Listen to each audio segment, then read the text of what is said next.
Namaste. I am your English teacher, and in this video, I'm going to introduce you to the uh, course of Compulsory English for BBA and BBIS at Kathmandu University. Okay, let's begin by reading the course title. The title for this course is English 1, and there is another English course for second semester which is titled as English 2. And the course code, as you can see on the screen for this course, is English 101, or let's say ENG 101. Don't write English, write ENG, initials ENG 101. Credit hours for this course is 3. That means this course will be taught for 48 hours in semester. If there is 1 credit, it is taught 1 hour per week. 2 credit, it is taught 2 hours per week. 3 credit, it is taught 3 hours per week for 16 weeks. That is 48 hours. Let's read the course description. Let's go to Google Gemini and see what is a course description. I hope you can see on the screen. A course description is a concise overview of a particular course in an educational program. And a course description gives you essential information about the subject matter taught in the course, about the objectives of the course, and the expected learning outcomes of the course. And a course description helps you understand what is required by the course from you, the student. And you can also judge whether you would like to take a course or not by reading the course description. A course description includes course title, that is official name for the course, a course number, which is a unique identifier for the course within the curriculum, ENG 101, as we saw. It mentions the credit hours, the number of credit awarded upon successful completion of the course, as well as the hours spent teaching the course. And it also describes the course description, which is a brief summary of the content and objectives of the course. It talks about the prerequisite, any required qualifications uh, for getting enrolled in the course. Then it talks about learning outcomes, what kind of knowledge you will get, what skills you will get, what abilities will you acquire upon completion of the course. Then it describes the course content, what topics and subjects will be covered in the course. Then it also talks about the instructional method, the teaching approaches and strategies used in the course, like will it be taught through lectures, will there be discussions, lab works, field trips, etc.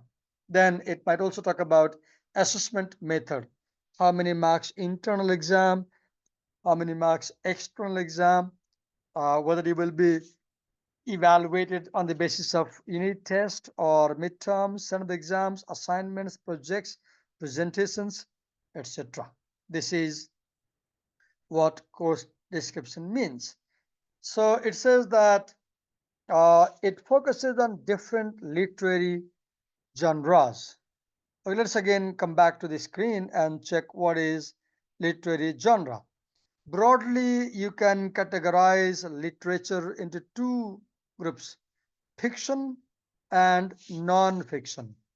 Fiction is literature which is primarily based on imagination, and non-fiction literature which is primarily based on fact.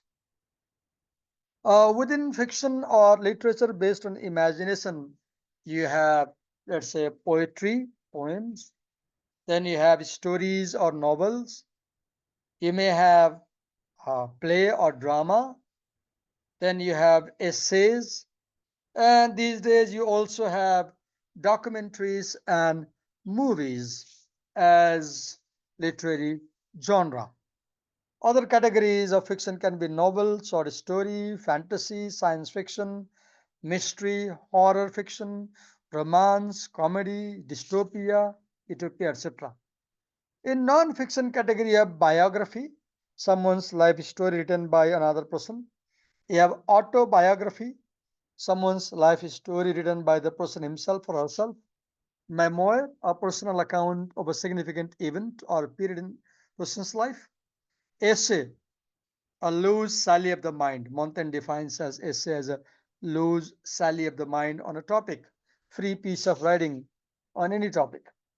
Then history, written description of the past. Science, a genre that deals with natural world. Philosophy, writing that deals with questions about life and morality and knowledge. Religion. So these are literary genres, and in this course, you will have poems, you will have essays, you will have stories, you will have plays, you will have novels. Then these writings will be both in English as well as translated from Nepali and written by Nepali diaspora. Let's again go back to Google Gemini and see what is a diaspora. So diaspora refers to a community of people who live outside their original homeland. For example, thousands of Nepali people left Nepal decades ago and they came to Assam and Meghalaya and Nagaland in northeast India. Today, their third, fourth generations are living there. They have become Indian Nepalese. They are diaspora in a sense because they have connection with their homeland Nepal. They speak Nepali. They preserve Nepali culture. Another example can be uh, thousands of Nepali people who have gone to Australia. They are in large number, and though they live in Australia for a long time, they have connections with the homeland. They follow Nepali culture. They speak Nepali language. They preserve Nepali identity. So diaspora is a cultural group or group of people who live, who have gone to another country, but who have still have connection with their original homeland and who share a common cultural heritage with their uh, present country and their past country or their homeland. These people might go there for different reasons, like political instability, economic hardships, religious persecution. What are the features of diaspora? They have shared cultural heritage. So members of diaspora, they often maintain strong connection to ancestral homeland. As I said earlier, they speak same language as their in homeland. They follow Nepali traditions. For example, Nepali diaspora in Australia, they follow Nepali customs. They are interested in learning about Nepali history. Then migration and dispersion. Diaspora communities are formed through process of migration. For example, many Nepali people in during First World War went to India. Then from India they went to Burma. Now we have Nepalese diaspora in Burma, for example. They migrated to Burma and now they have become Burmese Nepalese. Then transnational connections. Members of a diaspora may maintain connections with their homeland through family ties. For example, uh, you have you may have grandparents in Nepal, and you may have grandchildren in Australia, for example. Cultural exchange. Many Nepalese who live permanently in Australia, they might come to Nepal in Dasai, for example, to celebrate Tika. Economic activities. People living in Australia might send money through remittance to families. Identity and belonging. Diasporas can provide a sense of identity and belonging for their members. This is very strong theme. People who leave their original country and live in a foreign country, they are very sensitive about their identity. For example, you will see on many occasions Nepalese people have street parade with Nepali flag in Australia and America and other countries. So these are the characteristics of diaspora, and we said that we will read writings written by diaspora authors. Then these writings that we'll read in this course, they will come from business world. So some of the essays or stories might talk about business, and there is also a component of academic writing. In a while, we'll let's right now look for what is academic writing. Okay, academic writing is a formal style of writing used in academic settings such as universities and research institutions. For example, the notes you make, the essays you write in exam, the outline, summary, these are examples of academic writing you will do at the university. What are the characteristics of academic writing? Let's see. Clarity. Academic writing should be clear and easy to understand. Precision. It uses precise language. It avoids vague and ambiguous terms. Objectivity. Academic writing should be based on facts and evidence rather than personal opinions. Evidence based. When you write academic essays, you have to bring evidences and reasons to support your argument. Formal style. Academic writing uses formal tone. For example, it avoids contractions or informal language. It avoids slang, for example. Structure. Academic writing typically follows a specific structure, such as it has introduction, body paragraphs, and conclusion. It has thesis statement. What are the common types of academic writing? Essays, for example, you write exam essays, research papers, dissertations when you do PhD, theses when you do MA or MSc. Then, okay, this is example of academic writing. So we in this course, we will also read about academic writing. Then it says this course aims to offer interesting spaces for critical and creative reception of texts under various themes. Let's read what is critical and creative reception. So, critical and creative reception refers to the ways in which readers and audiences engage with and interpret texts, how you read the text, how you make meaning of a text. It involves both analytical and imaginative responses to a text, considering its meaning, its significance, and its impact. So, when you read a text critically, you focus on analysis. You break down the text into component parts and you try to understand its structure, you try to understand its theme. Sorry, you try to understand the technique the writer uses to write the text. In the same way, when you read critically, you focus on evaluation. You judge the strength of the writing and the weakness of the writing. You evaluate its effectiveness in achieving its goals. Is the writer successful to achieve its goal? And how does the text contribute to the field to which it belongs? Then interpretation. You try to understand the text's meaning and importance. You consider multiple perspectives and interpretations. Then you critique. In critiquing, you offer a reasoned judgment of the text. You pass your judgment whether you like something in the text or you don't like something in the text and why. You look for the merit and weaknesses, strength and weakness of the text. This is about critical reading, analysis, evaluation, interpretation, critique.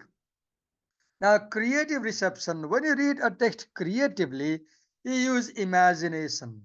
Use your imagination to envision the world of the text. You enter a story and you identify yourself with the hero or any character. You sometimes become emotional when you read the text, read the story.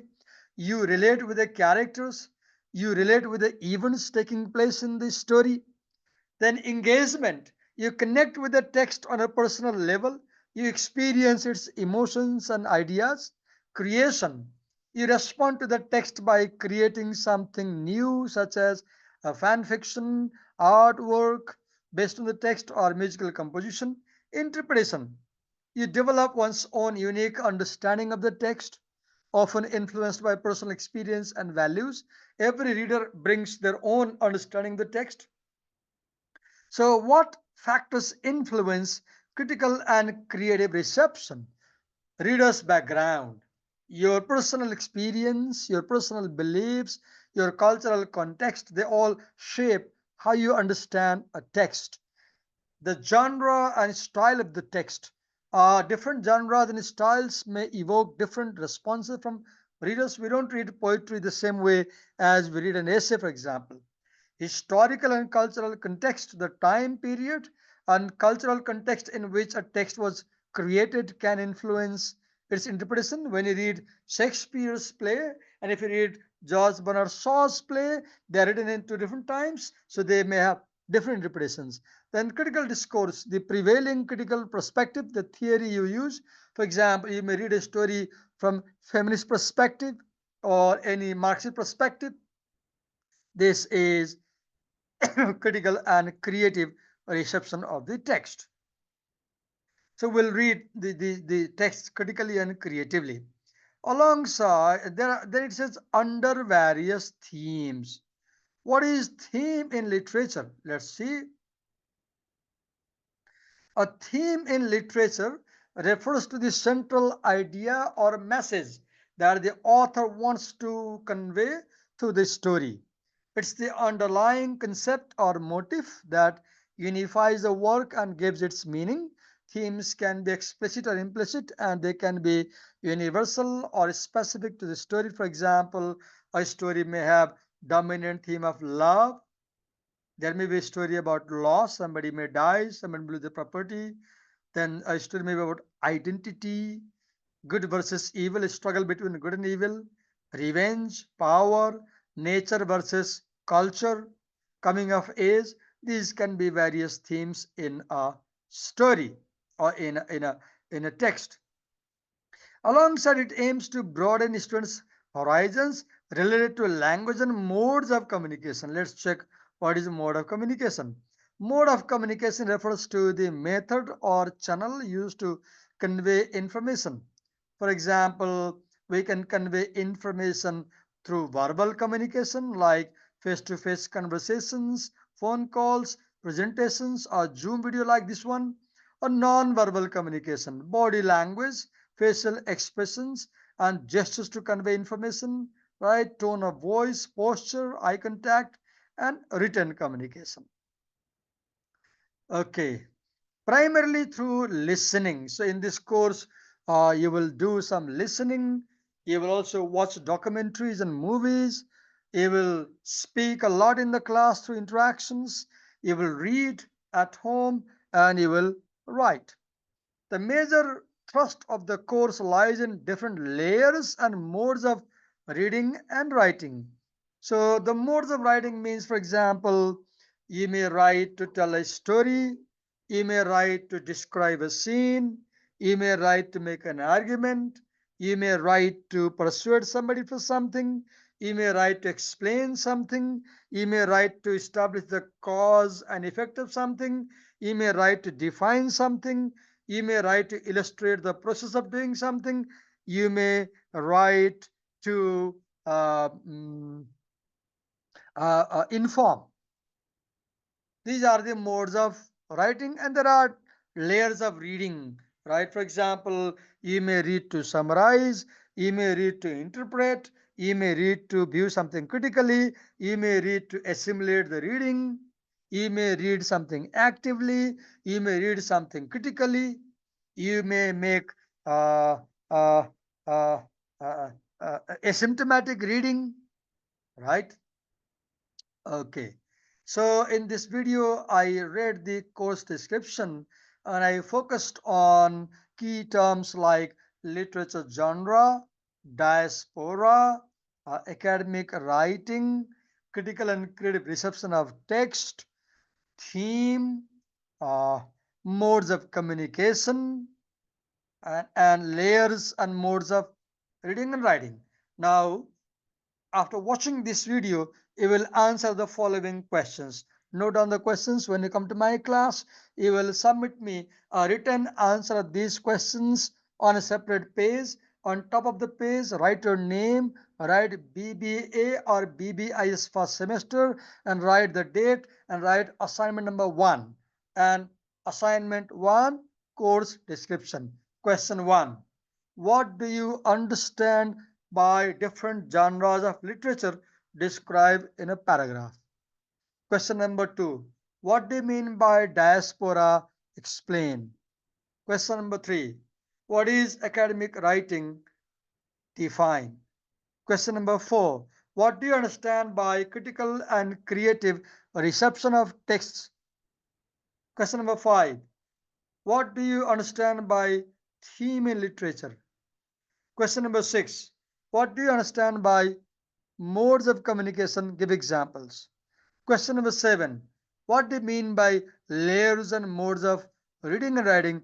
Describe in one paragraph. So there are 7 questions. You will answer them in 7 paragraphs in writing, and you will bring these 7 written paragraphs to class. You will submit before the class starts. This is the assignments. This is the assignment. You will do this based on your watching of this video. So next part of the course, I'll explain another video. Watch the next video for the next part. Thank you.